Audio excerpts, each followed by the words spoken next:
Good afternoon, everyone. Welcome to this Cepinar on the recent commitments we have made to 3 billion trees and sustainable products. Let me see if I can get back to my slides. So we have a very simple program today. We have, after my short introduction, presentation by Ulrich Leberle, Cepi Raw Materials Director, on the 3 billion trees initiative and how Cepi can contribute to that. And then our Sustainability and Chemicals Manager, Katarina Hohenthal, will explain the Cepi Sustainable Product Pledge. And after that, we still have time for your comments and questions and also our answers. But I just wanted to frame these two important initiatives in the wider background for you. First of all, if you think about our sector, we are actually multiple sustainability champions already. And we always said that sustainability and competitiveness should go hand in hand. But both sustainability and competitiveness are not solid stations where you can stay and be happy about that now you are sustainable or now you are competitive. But both actually are rather a journey that you can take and have a direction to move into. But you need to have continuous improvements to stay on that journey. And this is indeed what we do traditionally in our sector. And we are very proud of the track record we have. But sometimes we realize that it's also time to raise the bar. And this is exactly what we do, because real champions, they are always happy to raise the bar. They are proud of what they did, but they also are happy to raise the bar for the next effort. And we have started already a long time ago in this area. First of all, when the industry in Europe phased out the chlorine-based bleaching technology as a voluntary action, that probably is the biggest voluntary commitment and voluntary sustainability action in the whole modern industrial history of Europe. When we have been moving towards forest certification schemes, we were and we still are ahead of basically any other sector in sustainable sourcing. When we moved to recycling commitment in 2000, that was circularity avant la lettre. And we were actually fighting to change the EU legislation so that recycling and circularity would be allowed, because at the time, the EU-based legislation didn't even recognize these options. We were the first European association to start reporting on sustainability. And we were the first industry sector to put together our low carbon 2050 roadmap back in 2011. And since then, we have just increased the activities because also the pressures and the legislative activity in this area has increased. And most recently, these three activities, Sustainable Product Pledge that you will hear at the end of these presentations, the 3 billion trees initiative that will be next after me, and then 2030 mill concepts that I will briefly explain to you as well. So how are we working on this journey on becoming more sustainable and becoming more competitive? Well, one way of doing that is shaping the factories of the future. We can make sure that we have the sustainable raw material availability, and it might be more diverse in the future than it was in the past. We can make sure that we are advancing in circularity in all the possible areas, not just in paper recycling. And we can make sure that we advance in digitalization, which we are actually doing at a rapid pace as well in this sector. And then, of course, we can make sure that we are not missing the opportunities in offering to the market the novel value-added businesses that we have as an opportunity in our sector. So we can see that the future pulp, paper and recycling mill concept will utilize sustainable raw materials and apply new technologies, contributing to value creation for novel bio-based businesses. You can't have sustainable products if the processes and the sourcing are not sustainable too. Why now? Well, of course, you all know that there's an increased awareness for sustainability, and customers and consumers are looking for these better alternatives for their needs. And we do have those. In some product categories, we are already the key supplier. In some other product categories, we have the possibility and the likelihood of becoming a key supplier. And this innovation pipeline that we have in the sector is really, really impressive. There are lots of new solutions that are announced basically daily basis. And there will be massive new investments, and we want to make sure that those investments are not just repeating yesterday's mistakes by other industries, but that we are following this principle of building back better, which is the idea of also the next generation EU. We also have a huge potential to be, in addition to what we do, a solution for the carbon neutrality of the society by 2050 by offering these carbon neutral or low carbon solutions that people need in their daily lives. Already we have a significant contribution, but there's a lot of untapped potential. Why us? Well, we also believe that we have so much expertise, know-how, and abilities in this sector that we can make the dream-like policies become reality. Actually, this picture is from the European Commission, where they are announcing this 3 billion trees initiative, where they want to have 3 billion additional trees planted by 2030, basically 300 million every year. This calculator from yesterday shows from the Commission that they are now at the level of 1,200,000 new trees planted. So they are far from the reality of what they want to achieve. So, as they say themselves, we can grow together. We can help them grow and reach the beautiful goals. We can be also a solution for many other sectors. Traditional, more fossil-based sectors are now looking for also renewing themselves, and we can be an injection of green, new resilience and sustainability for many other sectors, finding more partners for our sector and lots of new business opportunities for our companies. With that, I want to give the floor to my colleague Ulrich, who will explain to you about the 3 billion tree initiative and how we can contribute to that. Ulrich, the floor is yours.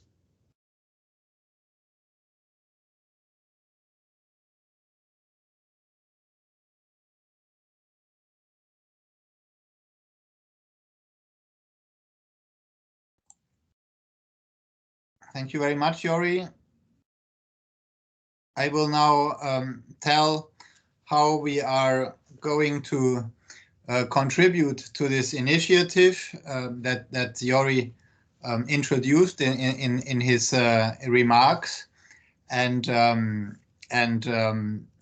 I think before doing so, it is important to counter some perceptions that are still out there, that the pulp and paper industry is an industry that has this strategic interest in keeping growing and healthy forests in Europe. And I think you have seen some figures on our past merits in increasing sustainability. And Jori mentioned certification as one of them, which we are measuring every 2 years. We see that 3/4 of the wood that are coming to pulp mills in Europe are coming from certified forests. And paper and pulp are European products.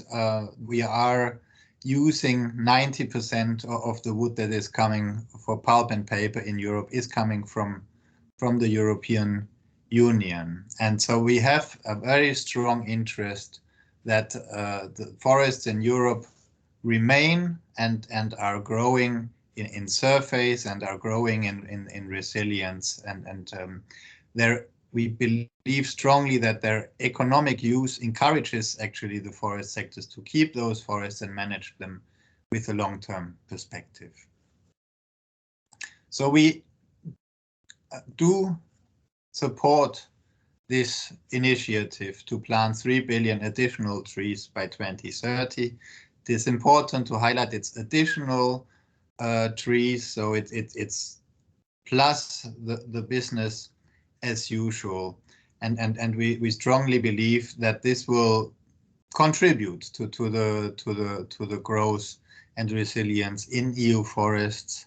And we also strongly believe it is important that we are growing the European forests rather than limiting their use.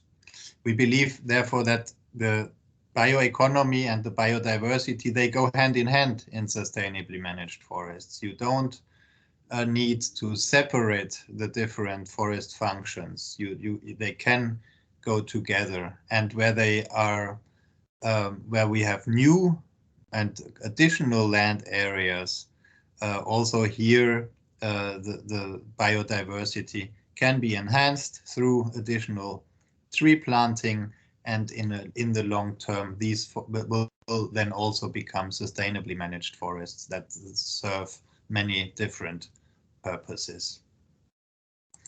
Now, Jori has explained also in the beginning where our industry stands and where it has, of course, the merits and the potential to contribute to the targets. And also here, we want to explain in this contribution that the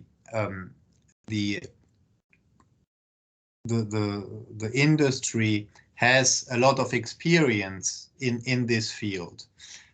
First of all, the industry is partly owning or managing forests, and therefore also is managing nurseries to grow the material, to grow the trees that are necessary in the regeneration of our forests. And that is the second point. Of course, after harvesting, after one cycle is over, and also in between, you have regeneration activities, adding all to natural regeneration. You also have the regeneration activities of those harvested areas that is needed to grow the forest again and again. And from these experiences, we have, of course, a lot of material available also for this additional tree planting that is part of this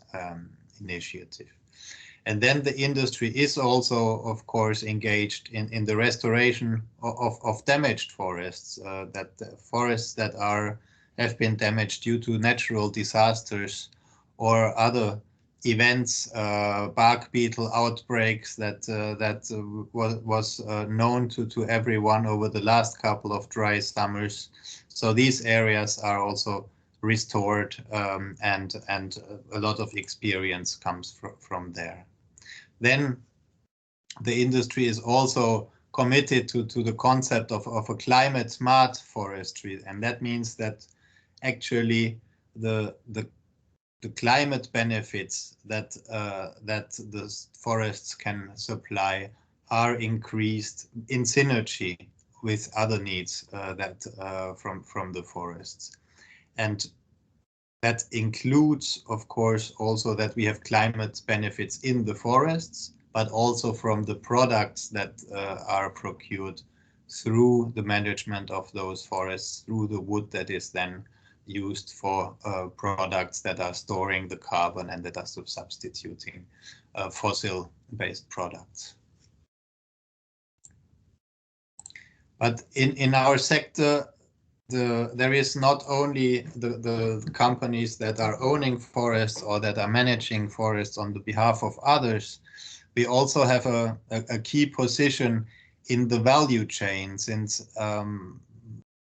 companies are also buying wood and working together with public forests, private forests, communal forests, and so there is a potential to really multiplicate the efforts by sharing the practices, by sharing the recent technologies and sharing on innovation.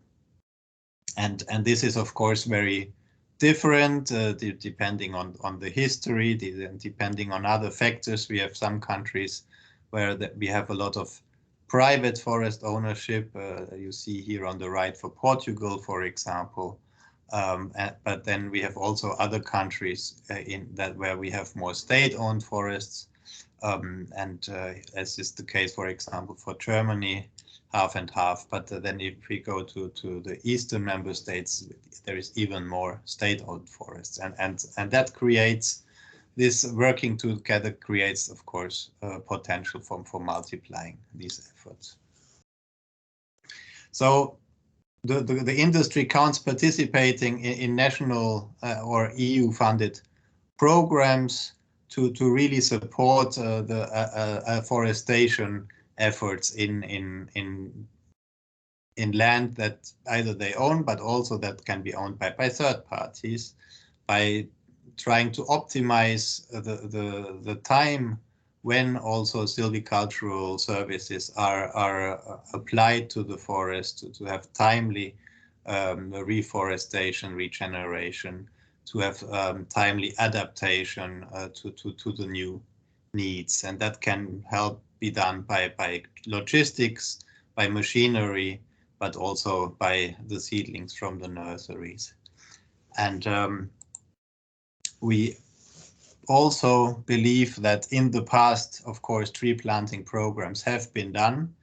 And here this is also about learning from mistakes. We believe that this time it must be clear that it is about a long-term benefits. It needs to be not just about planting, but also in continuing taking care of those forests to deliver on the Green Deal goals, so that these additional forests, these additional trees in forests or outside forests can then be managed in a sustainable way in the longer term, so that these become sustainably managed forests which are fulfilling all other functions as well. Also, as a big industry, one role is, of course, also in research and innovation. And as we are at a time where the adaptation to the climate change is very it is a dominant need that needs to be solved quite quickly.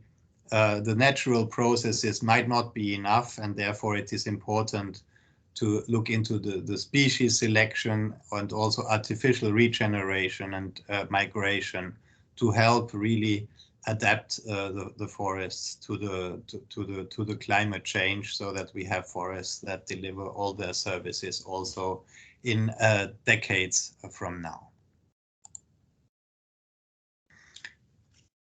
Then continuing on technological progress, what the industry can also deliver, what they do in their forests concerning the use of satellite imagery and geographic information systems to really identify where are areas for additional afforestation, where are areas for additional tree planting, and optimize the machinery to do so, but also to develop machinery and the practices in a way that it becomes something that is attractive actually for the workforce and for young workers. So we believe this is not just a short-term tree planting exercise, but something that is longer. We are used to long life cycles in forestry. 10 years with the 2030 target is a short time, but it is still something where we believe we can build on afterwards to have more sustainable forest management in Europe. And we will, as Cepi, as an association, we will carry out the surveys and regularly report on those activities. Thank you very much. And with that, I lead over to Katharina on the Sustainable Products Pledge.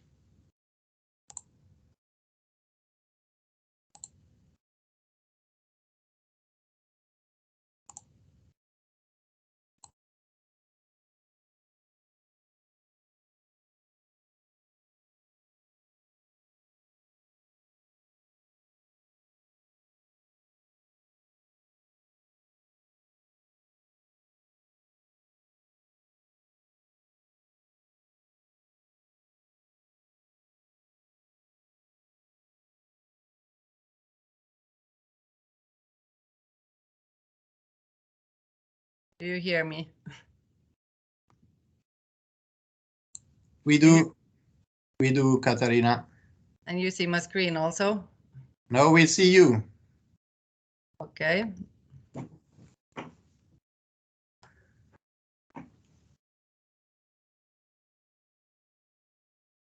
Now we see your screen.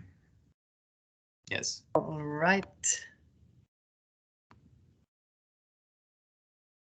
So, my name is Katarina Hohenthal, and I want to tell you about the product pledge.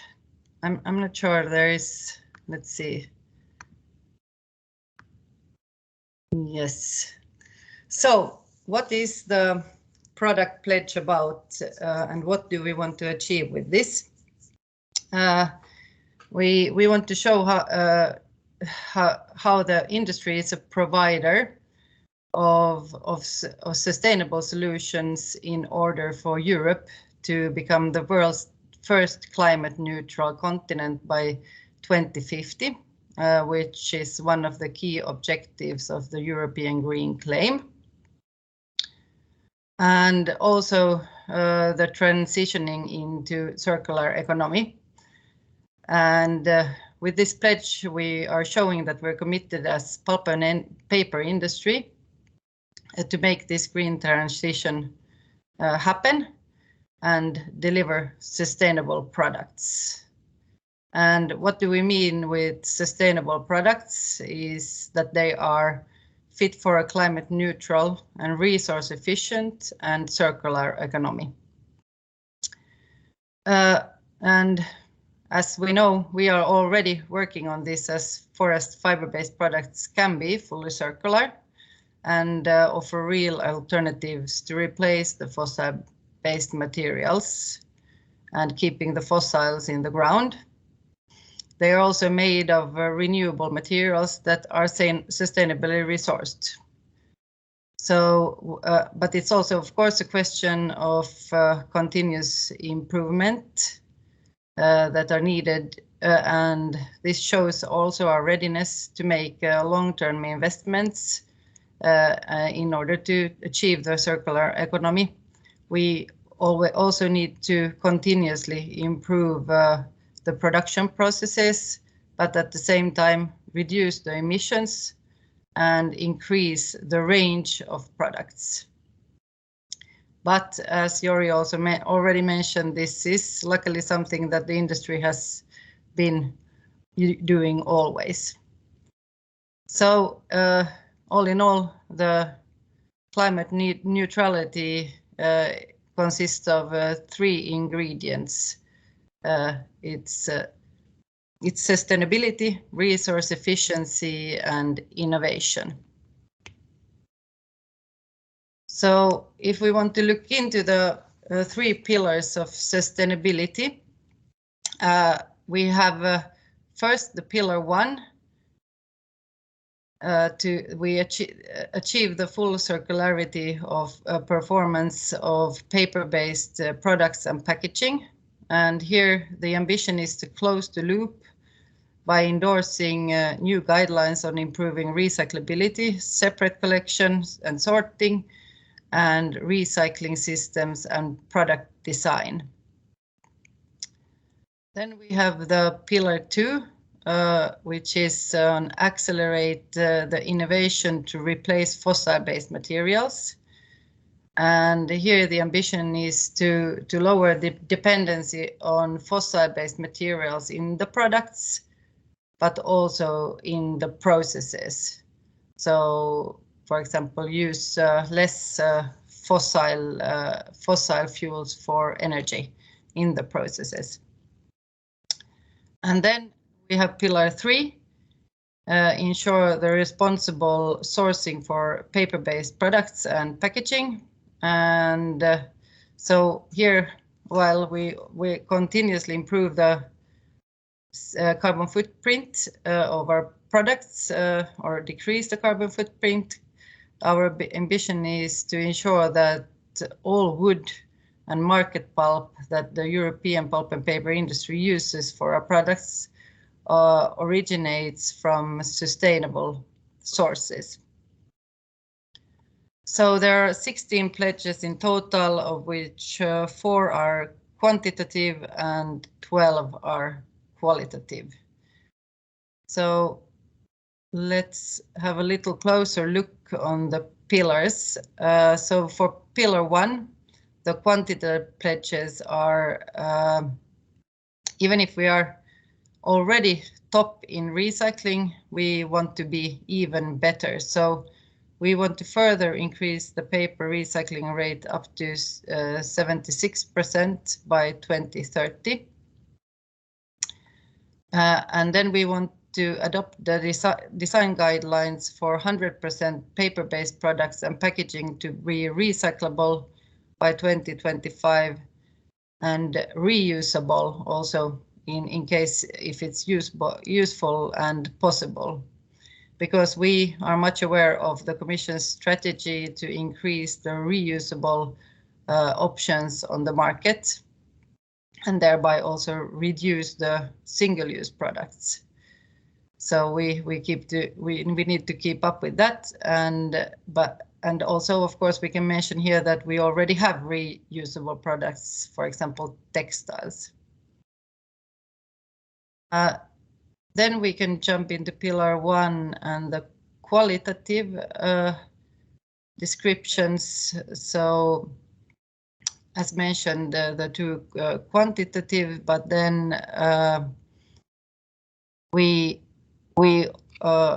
also want to increase the valorization of recycling rejects for material uses from other areas, and also further increase the use of recycled fiber and residues from other sectors that become available. Also by increased use of or hoping for increased use of wood for industries like construction and renovation. So as we know, we don't use the logs, but we use the residues, for example, chips from sawmills. So if we have increased the wood in other industries, we will get more from there. Then we have the pillar 2, and here 1 quantitative pledge. So the ambition is to offer fiber-based solutions to the market to enable replacing at least 25% of the current plastic packaging by 2025. And we actually have a resource for reference for this. It's based on a material economic study that was conducted in 2018. So yes, we want to achieve the 25% replacement, phase out the fossil-based plastics in packaging. But then we also want to use less raw materials, but keep the same functionality. So-called lean design. And then we have another qualitative pledge that relates to littering. So we want to support the reduction of littering.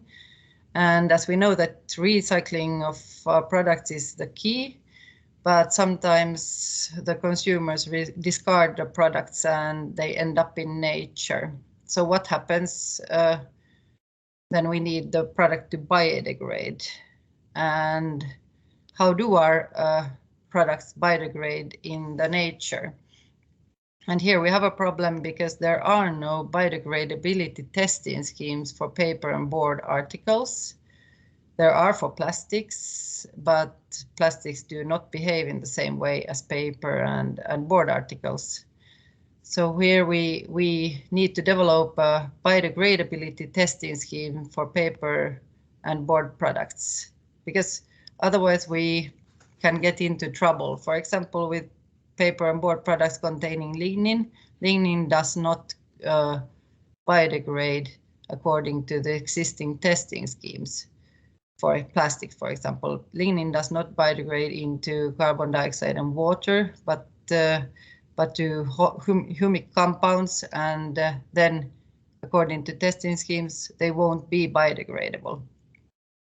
So we need to do something about this, and this is of course linked to the Commission's agenda to tackle microplastics, but also we need to keep up with the bio-based and biodegradable plastics because they have testing schemes. So we need to show how our products perform. And then we have the third pillar, a quantitative pledge by 2025, 80% of the wood chips and sawmilling bioproducts purchased by the industry shall originate from forest management certified forests. And then we have, so we want to embrace the forest certification, but we also want to be prepared to process wood and residues from areas disturbed by natural disasters, so that we avoid loss of raw materials. Yes, I think we heard a lot about the sourcing from Ulrich in the previous presentation. So these were more or less both the quantitative and the qualitative pillars of the product pledge, but I want to also highlight a little bit about the innovation of the industry. So using innovation to make the green transformation happen, we need to continuous improvement is of course a part of sustainable strategy, and biodisruptive solutions are the core of this pledge. So by expanding our product range, so if you look at the blue side, that is what we already produce, and then we have the green, that is new technologies already implemented and or upcoming ones, and then there are technologies possible by 2030 and technologies possible by 2050. So looking into what we have now, we of course have paper, pulp, biofuels. Here are not mentioned actually textiles from fiber-based textiles, but then there are a lot of innovation in that field. But then going up to the far end, the highest value there, we have biomedicals and textiles. We have graphene used for batteries, and also we have tissue engineering to replace body tissues, for example, if tissue has been exposed to cancer. All of these are possible to be made out of wood. Just to show some examples, we have 3 examples here. Biomedicals, we have, to mention biomedicals, we have wound dressing that can replace existing synthetic ones, and they also can be more or less painful for the skin, because they help the wound to become better, and also it gradually peels away and eliminates the pain when peeling off. Then we have textiles made out of wood fibers, for example, the Ura fiber made from Nordic forests used for textiles. And then we have the batteries that are already produced as lignin-based batteries for cars. So here we're just three examples out of many examples existing in the industry supporting this pledge. So this is the Cepi pledge is systemic and taken by the sector collectively. And while we have individual countries, companies and product categories all have different roles and opportunities in contributing to the commitments. To mention one, we have the Forever Green Alliance with the whole value chain involved, also including the brand owners for the fiber circularity and recycling. And we are counting on the European Commission to support this. Also, we want to highlight it in policies, for example, the Sustainable Products Initiative and green claims to increase the role of also renewable materials. We know that there are in SPI there is recyclable, reusable, repairable, but not renewable. So we hope to get that also included. I think this was all from my side. So if we then go to any questions to all the three of us. Thank you. Thank you, Katarina. Thank you, Ulrich. So just like always, raise your hand with the function and then we will be happy to give you the floor. We are not too many, so we can post the questions just orally or comments.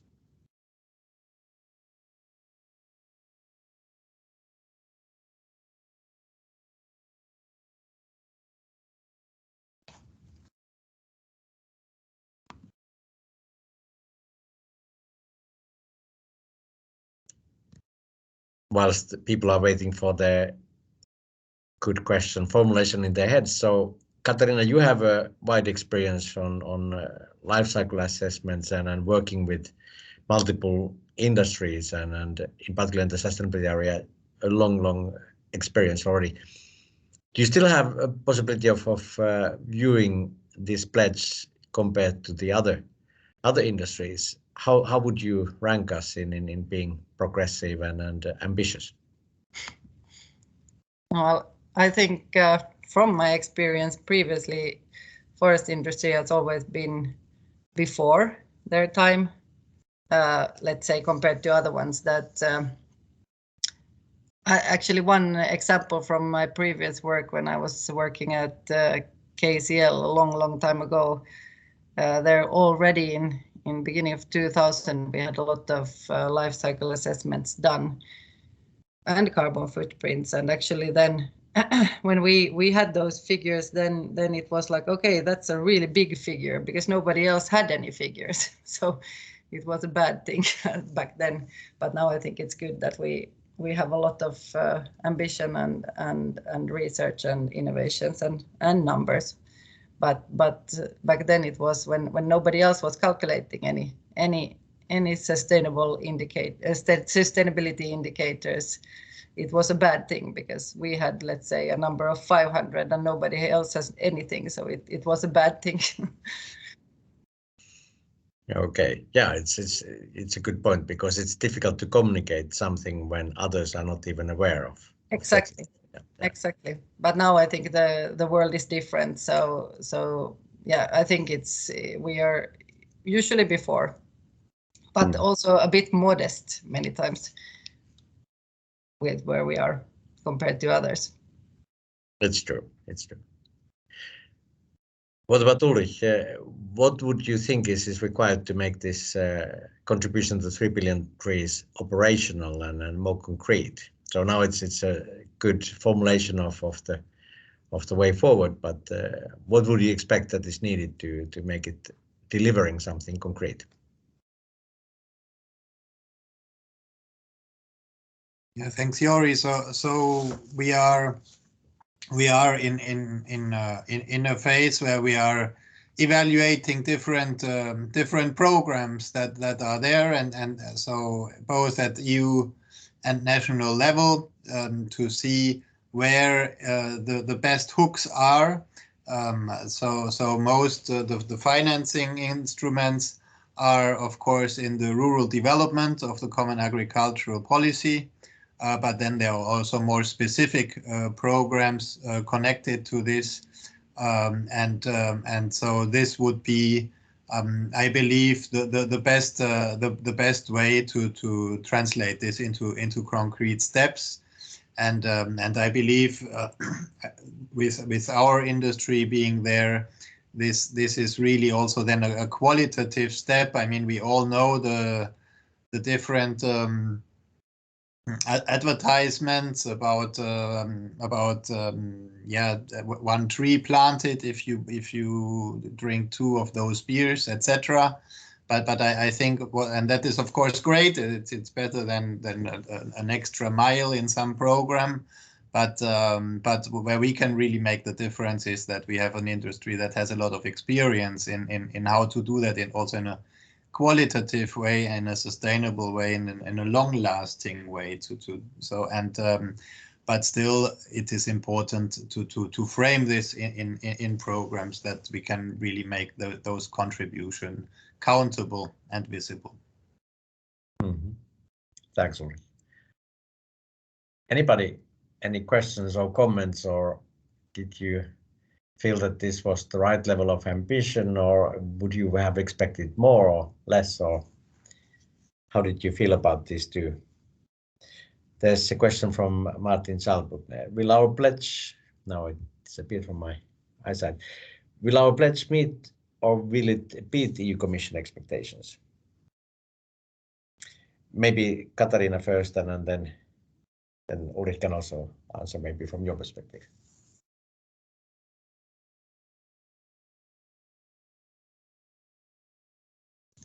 I think it will beat, but yeah, there is. I think we need to be active to show it, because there is a lot of good in this, but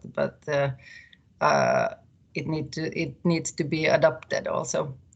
But yeah, I think we are there. We will beat it. And Ulrich, you were also in a meeting where this was, both of these elements were presented to the cabinet of the Executive Vice President Timmermans, and you can probably also, after your first own impression, also briefly explain how it was received there. Or these two were received there. Yeah, thanks, Jori. So we have, I think also I would agree with Katarina. It is something that is perceived as very ambitious. I think it is something that is partly in areas where the Commission has not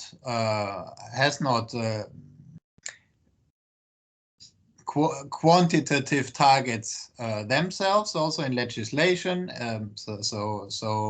And therefore, I think in this way we go over, I would say. And yes, we have presented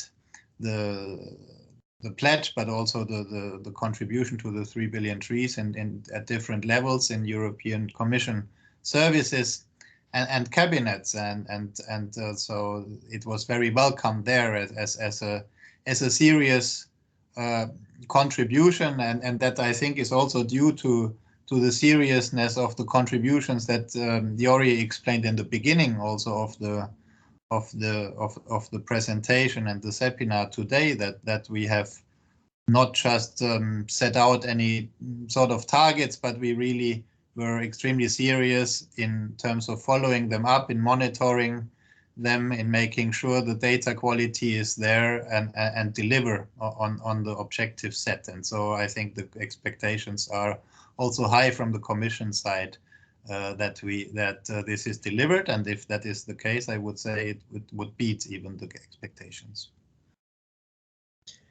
And then beyond the policy, I think an important perspective is that there's a lot of concern from the customers and consumers about switching to paper and board or any forest-based products for that matter. They intuitively like it and they intuitively think that it's a good thing, but they're worried that they just repeat same problems that were in the past with other materials. And I think this is a way of also communicating that we are committed and aware of potential problems and we can avoid those problems. We can be a generally more sustainable, more green solution for the needs that will still be there. So the needs of the society won't go away, but they need to be met with more sustainable supply, and that's what we aim to do here. That with this joint commitment by 32 CEOs in the Cepi board and all the national associations that have approved these two documents, they can reassure to their customers and consumers that it's safe to switch to these new materials and also the existing traditional pulp and paper materials, because it's considered. We are aware of potential problems and we know how to avoid it. There's a question from Francisco. The Billion Tree Initiative excludes non-native trees in Europe. Do you think that this can be reverted, or this phytophobia against, for example, eucalyptus will remain? This is clearly for Ulrich.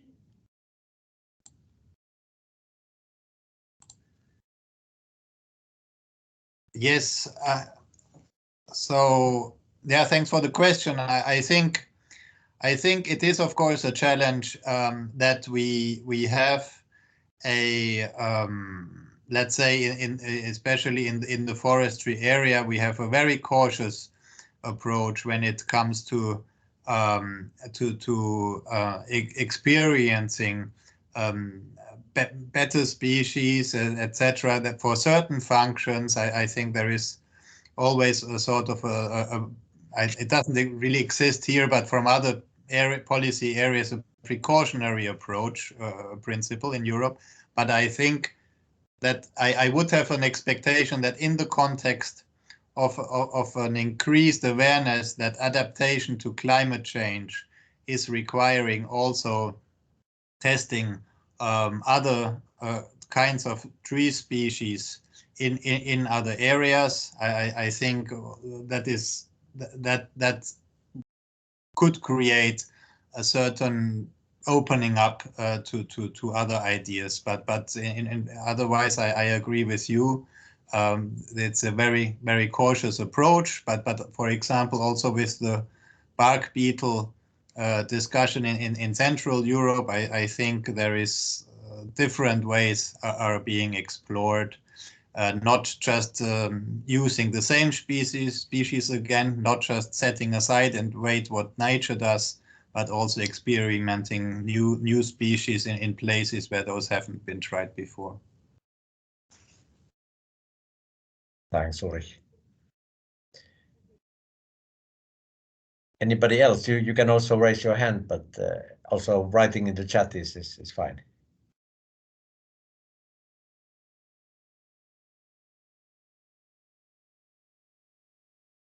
We will, of course, in Cepi continue then making use of these two documents and then making sure that it is known in the industry, it's known by our value chains, and it's known by the stakeholders, but also it requires that this is similarly taken up by the national level actors in the industry, and that would be necessary to really make it reality. But like I said, there's already strong support by the national associations and the Cepi board to these documents that have been adopted by those two governing bodies of Cepi. So it's clear that there's already majority of the volumes of the industry are committed to this. And we also have, of course, probably the best data in town. In amongst all the European associations, we probably have the best statistics coming from our national associations that we just then put together, and we have systems to secure that all the data is of highest quality and reliable and relevant. So we can also follow up and then see what happens in the pledge, in the sustainable product pledge area, but then for the sustainable or the 3 billion tree initiative, we have to then see how we can monitor developments there, but that's something that Ulrich is already giving a thought and working on, so that we can make sure that we know also what the progress is in that area. I don't see any more questions in the chat. I don't see any hands raised, so maybe we give you back 10 minutes so you can refresh your brain before the next meeting that you probably all have at 3 o'clock. And thank you for participating. We make this Cepinar available also as a recorded video, and then you will receive the link later that you can also, of course, share with your colleagues if they didn't have the chance of being there today. Thank you very much.